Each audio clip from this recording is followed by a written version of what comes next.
Bonjour et bienvenue dans la vidéo du Bitcoin, j'espère que vous allez bien. Aujourd'hui, salut Captain salut tous les membres Alpha qui sont dans l'Alpha Team.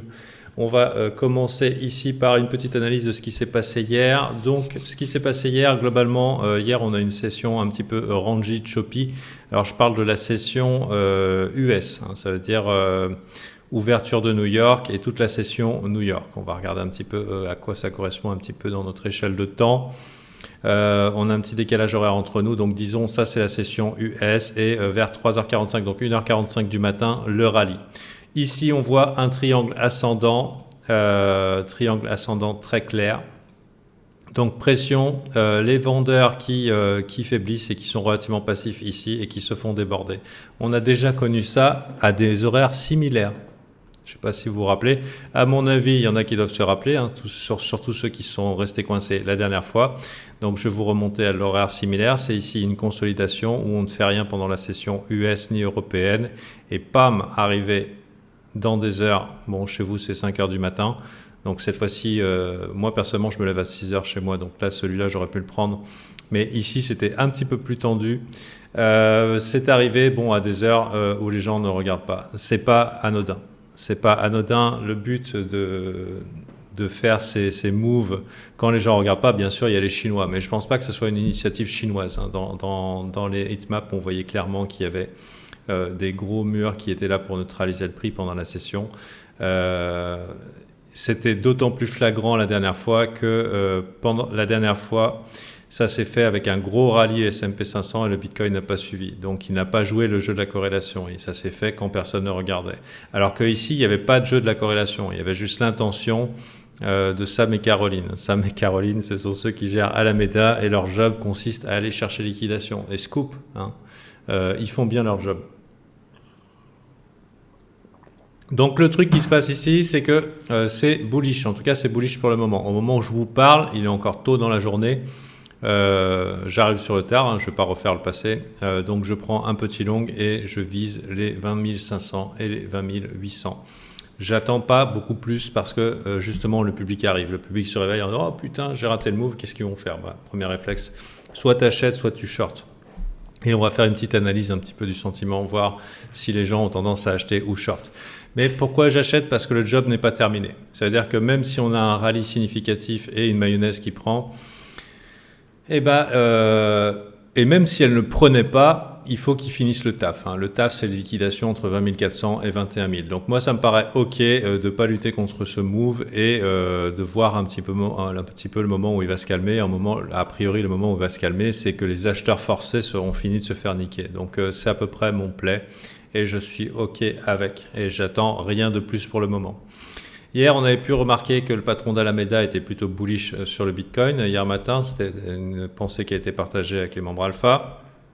Donc, en général, quand ça arrive souvent que Sam, donc milliardaire, annonce un petit peu le narratif à suivre. Et le narratif était « Ouais, mais les cryptos, si on regarde, à part le dollar, c'est bullish contre les autres monnaies. Hein. » Donc, globalement... c'était le narratif derrière ce rallye et on a pu voir du coup la pression acheteuse hier. Le narratif était le suivant, c'est que si on arrive à faire pousser le Bitcoin et que les monnaies s'effondrent, on a vu hier GBP USDT, USD hein, parce que USDT on s'en branle un peu, GBP USD qui s'était pris une douille face au dollar. Hein. Bien sûr, nous aussi, Européens, on sent la douille aussi hein, face au dollar. Mais du coup, Bitcoin, regardez, hein, ça descend moins. Et du coup, ici, narratif. C'est un narratif qui peut prendre. Au moment où Sam commence à prendre des positions extrêmes sur des lots long terme, ou Alameda ou CZ, hein, bien sûr, ils prennent un risque. Et le risque, c'est que derrière, ça ne suive pas. Mais il y a potentiellement un narratif. C'est quoi un narratif? C'est une belle histoire. C'est une mayonnaise qui peut prendre. Si elle prend et donc les gens décident de FOMO derrière, eux, ils sont tranquilles. Ils ont fait les gros bags à la meilleure position possible. Ils ont donné une petite impulsion pendant que les acheteurs n'étaient pas trop là. Et du coup, ça fait plus d'acheteurs et d'argent frais disponible pour acheter plus haut. Deux possibilités. Plus haut, soit ça distribue parce que la mayonnaise ne prend pas assez pour pousser plus haut. Soit ça continue à rallye parce que le narratif a pris l'étincelle qui fait bouger le truc. Donc on est un petit peu dans cette situation. Vous pouvez penser que c'est complètement ridicule, mais c'est quoi? Mais non, c'est bullish, t'y comprends rien. À mon avis, je pense que c'est exactement ça. Mais ce n'est que mon opinion, dans un océan d'opinion. Donc vous pouvez considérer que ce n'est pas approprié, mais en général c'est comme ça que ça se passe. Il y a des liquidations, il y a une intention, ça a été, c'est très bien calculé et c'est très bien joué pour la raison suivante, c'est que les indices n'ont pas cassé hier, ils sont restés en séance complètement choppy, donc on est dans le cas hier, ou en tout cas cette nuit, où la corrélation fuck you, on fait le taf d'aller chercher liquidation de short qu'on devait aller chercher depuis longtemps. Sur un lot qui n'a pas cassé, et c'était tendu parce que on est allé, si on regarde en Orly, on est allé plusieurs fois sur les lots ici faire un genre de triple bottom, vous voyez, et on n'y est pas allé. Et ça a commencé à être bullish sur le Bitcoin un petit peu par là, et donc globalement c'est ce qui a été joué au niveau de la crypto, c'est non, les indices vous bluffez Martoni, on va vers le haut, et puis du coup, parce que la force relative était plus forte au niveau des cryptos, eh ben, une petite poussée ici, ça accompagne. Donc maintenant, on n'est pas sorti d'affaires au niveau du S&P 500. Donc il manque des informations pour ces acheteurs de bottom ici, donc ceux qui ont les gros sous, ceux qui défendent sous les 20 000, vous vous rappelez, sous les 20 000 en monthly. Donc il y a quelqu'un qui a les moyens. Je me demande qui c'est, qui a les moyens de défendre avec tout ce qui va sous 20 000 et qui va essayer de clôturer toutes les monthly au-dessus de 20 000. Du coup, ça fait 4 mois que les vendeurs s'y cassent les dents. Mission réussie encore aujourd'hui. Plus que 3 jours à tenir. Bien. Bien, même plutôt encourageant. En général, c'est potentiellement des gros signes de reversal. Donc personnellement, je ne veux pas vous décourager d'acheter puisque c'est plutôt bullish. Actuellement, c'est les bulls qui sont en train de mettre les bouchées doubles. Mais il faut quand même raison garder sur la nature des mouvements, quoi. Enfin, personnellement, voilà. Ce sont des petites victoires accumulées qui vont ensuite peut-être renverser une tendance. Alors, voilà, exactement. Le truc, c'est qu'il y a plusieurs informations. C'est est-ce que les indices vont accompagner ce rallye? Si les indices accompagnent ce rallye et que, par exemple, ici, Bitcoin s'annonce annonciateur ou leader de marché en disant « Vous avez vu, le Bitcoin, il lead, c'est bon, on peut y aller, on est sur les supports long terme. Rallye !» Possible. Très, très possible. Sur des supports long terme, il ne fait jamais bon d'aller short. Donc, possible rallye. Mais ça ne veut pas dire que ce lot va tenir pour toujours. Le yearly low, le plus bas creux de l'année. C'est pas sûr. C'est pas sûr. On peut faire un petit rallye, donner un petit peu de jeu au Bitcoin, et un jour, on peut casser ça. Un jour, une semaine, un mois, 3 semaines, je ne sais pas. Mais il y a quand même de fortes probabilités qu'un jour, ça casse et que ça a un impact sur le marché des cryptos. Si c'est imminent, eh ben, Sam, avec sa super entrée à 18 000, il sort relativement sans casse. Il a pas mal de volume et il va pouvoir sortir tranquillou parce qu'il est déjà quelques pourcents au-dessus, ce qui lui permet de profiter de la liquidité ambiante. Donc, ici, j'imagine qu'ils sont en train de croiser les doigts pour ce fucking rallye ici et ce qui pourrait nous emmener avec un BTC. Ouais, j'imagine ici, là, ça serait quand même assez juteux. Pourquoi? Parce qu'il y a beaucoup de stops à aller chercher. On n'a peut-être pas sorti de ce range qui peut être très, très, très long. Mais en tout cas, ça pourrait être une target très optimale, très optimiste en disant « Oh putain, là, on a des acheteurs forcés. On va leur vendre nos bagues chèrement acquis à la sueur de notre front ici. On va les vendre ici. » Et disons qu'on fasse plap, et ensuite, on voit si les indices décident de continuer à la hausse ou de continuer à la baisse. Pour l'instant, on est quand même sur la corde raide. Autre chose, c'est qu'il faut que les gens soient en déni par rapport à une montée. Et la dernière fois, ils étaient clairement en déni. Ici, on a eu beaucoup de gens qui ont martingale leur short. Ça veut dire quoi? Ajouter à leur perdant, en espérant que cette fois-ci, ça ne montera pas. C'était une opportunité plutôt bénie, entre guillemets, pour les bulls, mais on s'est fait défoncer par le CPI, donc pas de chance, c'était pas la bonne.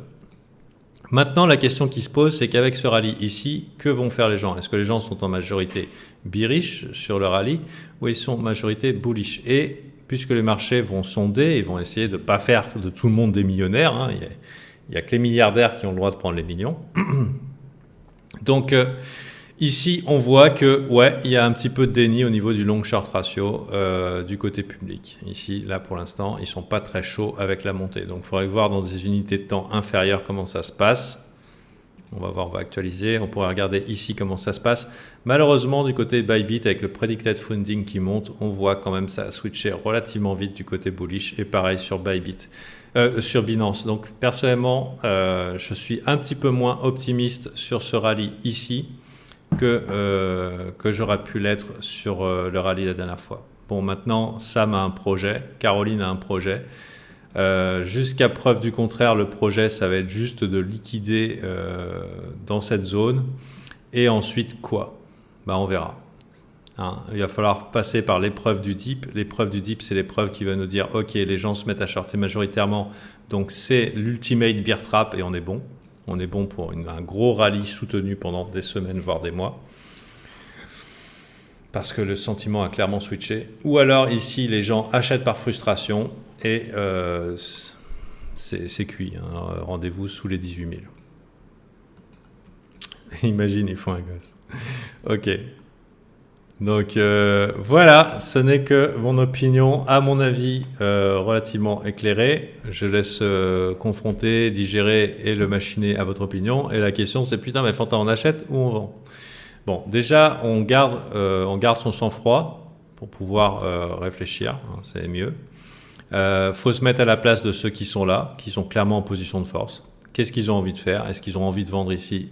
Oui, non. Et on va regarder un petit peu avec les groupes alpha si on voit des signes de vente, oui, non. Et pour l'instant, c'est non. Hein. Ils ne sont pas en train de TP encore. Donc, voilà. Et puis, du coup, qu'est-ce que ce marché essaie de faire? Monter, est-ce qu'il le fait bien? Oui, très bien. Donc, pour moi, un petit long, je suis rentré de manière relativement précoce ici. Et je vais probablement prendre un TP rapide en attendant de voir sous soupe aux poches et on verra si les indices tiennent, comment ça se passe. De toute façon, à un moment viendra probablement une forme de range où se décidera la suite. Hein. Dans ce range, ça devient outrageusement bearish. Bon, c'est bon, on est sur des rails et on commence à intégrer potentiellement des signaux haussiers, hein, en renversement de tendance. Ou alors pas du tout. Et on continue à chop dans la zone, ce qui reste aussi assez probable. Maintenant, ce sont des zones intéressantes parce que c'est des zones qui sont difficiles à trade. J'espère que vous avez pu conserver votre capital, augmenter en compétences parce que moi personnellement, dis-lui pas l'alpha. Sacrée analyse. Bah, content que ça t'ait plu, généreuse météo, Major Tom. Ils sont pas contents parce que je donne trop d'informations. Mais bon, c'est aussi mon but. Mais tout ça, ce n'est que l'apéritif, tout se passe dans la Alpha Team.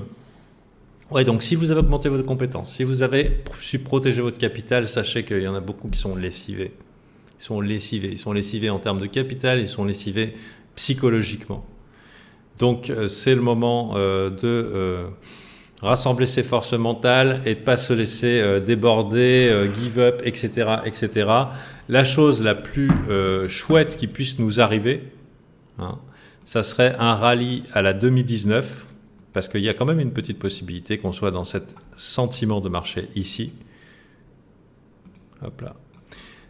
Ça serait une lente acceptation vers le haut dans le désintérêt le plus total ici. Voilà, donc c'est pas du tout à exclure parce qu'on est un petit peu dans ces conditions de marché. Est-ce que ça veut dire que ça nous amènerait à des ATH et tout?